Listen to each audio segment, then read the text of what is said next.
Ontario Premier Doug Ford is responding to growing scrutiny over a Brampton-based defence manufacturer's business deal with ICE. I don't direct companies to go sell military vehicles down south or around the world. What I believe in, the federal government should be buying military vehicles built here. Rochelle's just one of many Canadian companies that are facing mounting criticism over doing business with U.S. immigration enforcement agencies. For more on their concerns, we're joined in studio by human rights lawyer Shane Martinez. Welcome to your morning. Thank you very much. Last month, the U.S. government ordered 20 military vehicles from Rochelle. This is for ICE, for the purposes of ICE. The Ontario government not involved in that deal, as we know. Do we know, first of all, how ICE is planning to use these vehicles from a Canadian company? Yeah, there's apparently no disclosure on that at all. And ICE, contracts with Rochelle, but Rochelle's just one of a number of companies that does business with ICE. We have other Canadian corporations like Thomson Reuters. They provide investigative databases to ICE. We also have Hootsuite. They provide social media services to ICE. And we have a company called JSI that provides surveillance software and services to ICE. So really there's the fingerprints of corporate Canada all over ICE's operations, despite the fact that ICE is engaged in extrajudicial killings, disappearances, arbitrary detention.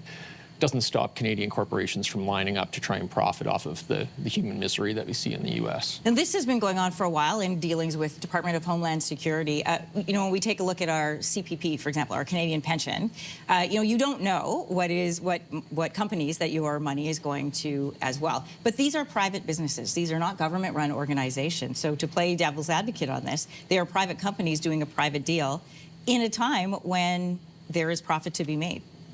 Yeah, they absolutely are. And I think really there's a question about, why? Why is this happening?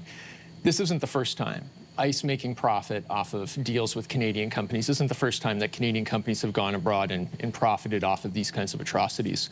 We see the Canadian mining industry making mass fortunes off of mining in Latin America and Africa. We see Canada as well, throughout the Gaza genocide, exporting arms to Israel and continuing to allow Canadian corporations to send arms over to Israel while it tries to annex the West Bank and commit egregious human rights violations.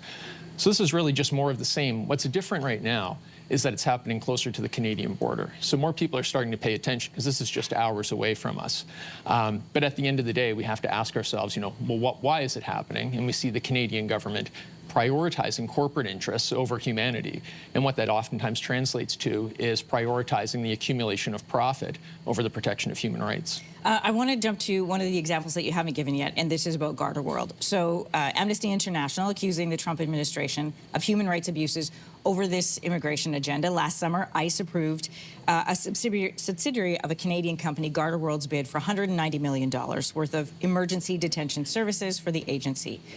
So what securities or guardrails are in place to ensure Canadian companies aren't involved in potential human rights violations?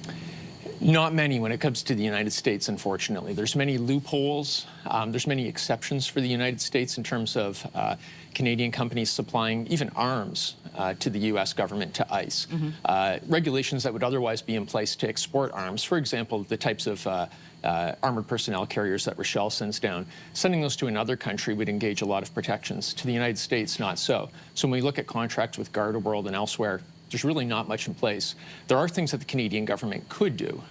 They could try to put in place due diligence legislation like exists in France or Germany to try and make sure that Canadian companies are more responsible for what's happening in their production lines and their agreements with other companies and on the receiving end as well. They could impose sanctions as well on ICE to prohibit Canadian companies from providing services or goods to ICE. In addition, they could also just simply enforce and tie up those loopholes in export acts that exist here in Canada with respect to arms and related services. But we see the Canadian government not doing any of that at all. And that really shows us where those corporate interests lie and where the state's interests lie. And we can look at the comments that were made by Doug Ford to really see that the Canadian government is more interested in protecting dominant class interests than trying to protect human rights. In removing from the case of private companies and going into things like, for example, your Canadian pension, where you contribute to that indirectly, you trust the CPP-IB to invest your monies. If people don't feel like they like it, but they don't have a say because it's a private company, so then where does that leave influence over companies? Is there a reputational damage? What happens there? Yeah. I think people should pause for a moment and remember that they really do have a say. We don't need to wait around for the Canadian government to do the right thing. They'll never voluntarily do the right thing. History has shown us that. The same with corporations. Their interest is in accumulating a profit. It's not in looking after human rights or doing the right thing. But when we look, for example, to what's happening in Minnesota, we see in Minneapolis community organizing in action. We see what's possible when communities organize, they educate, they mobilize. They can put incredible pressure on the state. They can put pressure on corporations as well that are engaged in these abuses. And we need to learn from those lessons. We need to learn from the examples down there, and we need to replicate that here. People need to be organizing in our communities here in Canada, and they are through organizations like World Beyond War and others, to put pressure on the Canadian government to tie up these legislative loopholes, to put pressure on corporations as well, and to really disrupt the operations of corporations here in Canada to make sure it's not business as usual if they decide to enter into contracts with ICE in the midst of this egregious human misery that we see happening not far from us.